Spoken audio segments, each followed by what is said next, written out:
Hi there, I'm Scott Hamilton, aka ROCKFILE, and thanks for listening to this podcast, a review of the brand new Doctor Strange 4K Ultra High Definition Blu-ray disc that was released this week in the last wave of Marvel movies that are finally getting released on the 4K format.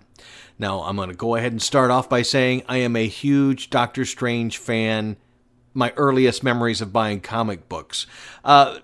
Throughout my movie-going career, we've watched a lot of Superman, a lot of Batman, and then we finally started getting Marvel movies.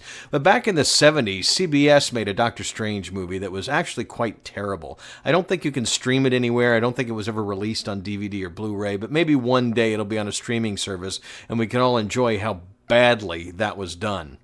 But when I was collecting comics, I never really bought Batman. I never really bought Superman or the Justice League. When I look back on it, and I didn't even really pay much attention to the different, there was DC and Marvel at that time. It was before Dark Horse and some of the other comic book labels we have now.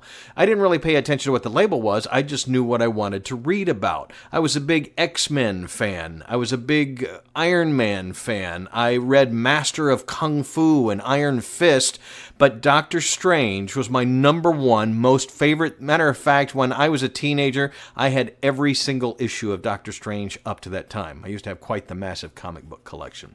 To say I was excited about a Doctor Strange movie when it finally came out in 2016, that would be like the people that, were happy to finally get a Christopher Reeve Superman movie, even though Superman had gone back into way, way, way back. Or, not just the Tim Burton movies, but the Christopher Nolan Batman movies. I mean, we were finally going to get a real Doctor Strange movie after that terrible thing on CBS there in the late 70s or early 80s, whenever it came out. So anyway, I won't get too much into the movie. You've probably already seen it. It came out in 2016. I thought Scott Derrickson did a great job. He's a director that I've actually met in real life. I went to an advanced screening of his movie Sinister in Miami, and he and the screenwriter were there, and they both worked on Doctor Strange. But it was funny, he had, at the time, that was his first real independent movie since working on some big stuff like the remake of Day the Earth Stood Still with Keanu Reeves. And my question in the audience was, what was the difference between making Sinister and making a big-budget, studio movie like The Day the Earth Stood Still? Freedom. That was his one-word response, and got a good laugh out of the crowd, and he did, elaborate just a little bit on that. But the freedom to make what he wanted, I guess, got him back into movies. I guess he didn't have such a great experience making that film.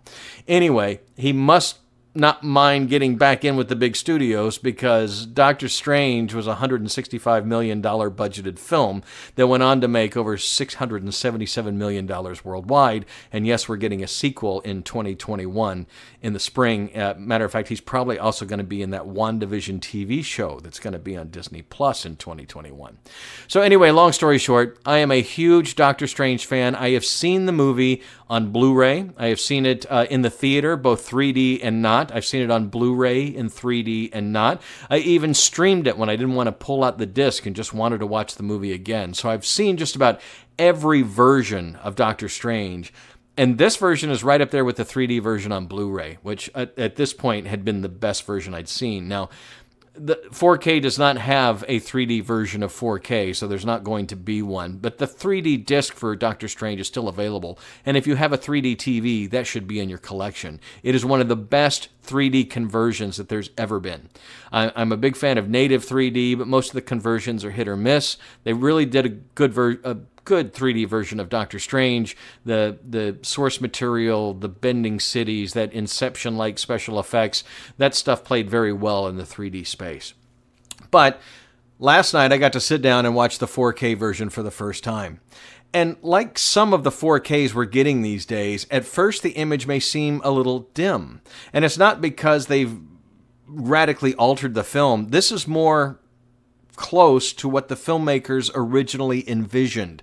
The opening of that movie is very dark. It's nighttime in the courtyard, and the bad wizards come out of the shadows. They just kind of emerge. And inky blacks. If you have a nice 4K display, this is going to look fabulous. So they kind of just come out of the darkness that blended into the letterbox bars, because it is 2.39 by 1. But then as the movie goes on, the first time they use magic, it literally pops off the screen with the HDR. And that was the biggest change from the Blu-ray and even the 3D Blu-ray to this 4K, is the HDR and the colors that pop.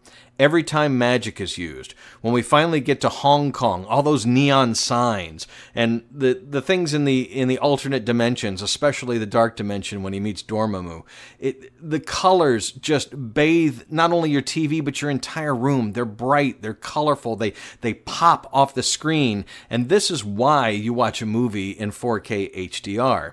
Now, the 4K image is a bit more detailed. For the most part, there were a couple of soft scenes, mostly big CGI scenes, but for the most part, this does look a lot better than the Blu-ray. So if you're thinking about upgrading, I would say it's worth it. And if you have HDR capability on your TV, it is definitely worth it.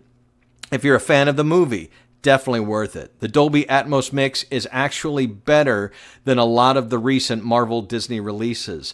We're finding with some of these, they have pulled the audio down several dBs, and you really have to turn it up sometimes, or maybe there's not as much bass response, or not as much in the overhead speakers in the Dolby Atmos mix.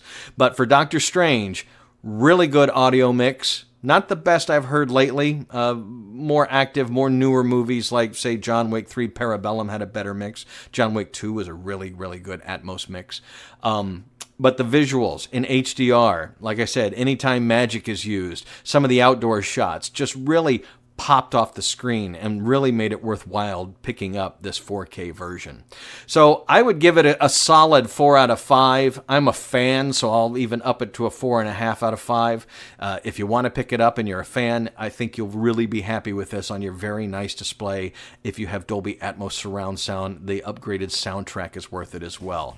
I'm Scott Hamilton. I am the ROCKFILE at therockfile.com. ROCKFILE is my fraternity nickname from a million years ago. Thanks to Andy Bell and the rest of the brothers for giving me that name. It's kind of stuck with me for life. That's why I've named my radio stations ROCKFILE Radio. You can listen to both of those at rockfileradio.com.